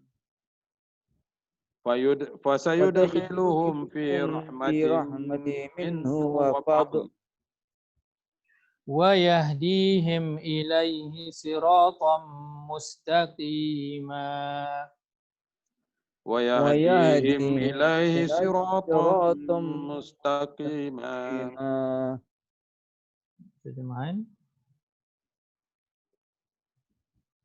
Wahai sekalian umat manusia, sesungguhnya telah datang kepada kamu bukti kebenaran daripada Tuhan kamu, yakni Nabi Muhammad SAW. Dan kami pula telah menurunkan kepada kamu cahaya yang terang benderang, yakni Al-Quran. Adapun orang yang beriman kepada Allah dan berpegang teguh kepada ajaran Al-Quran ini, maka Allah akan memasukkan mereka ke dalam rahmatnya, iaitu syurga, dan limpah kurniaannya yang tidak terbatas. Dan Allah akan membimbing mereka ke jalan yang lurus, yakni agama Islam, yang menuju kepadanya. Baik.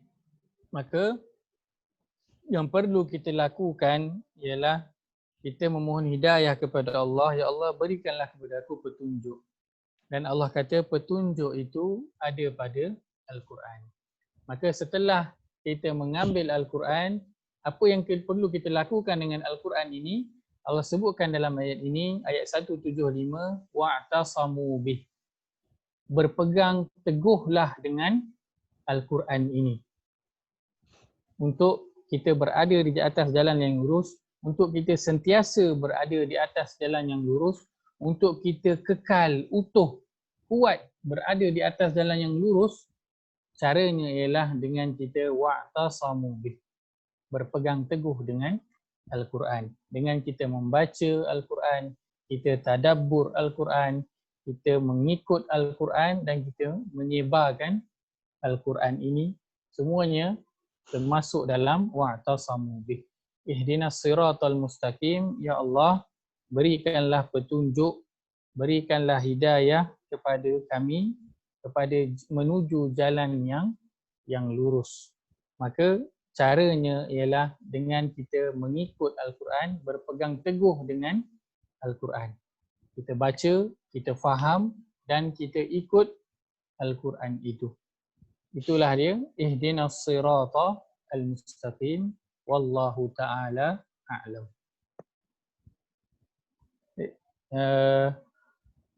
Ada mungkin masa sikit kalau ada satu soalan mungkin sebelum Zuhur, jika ada.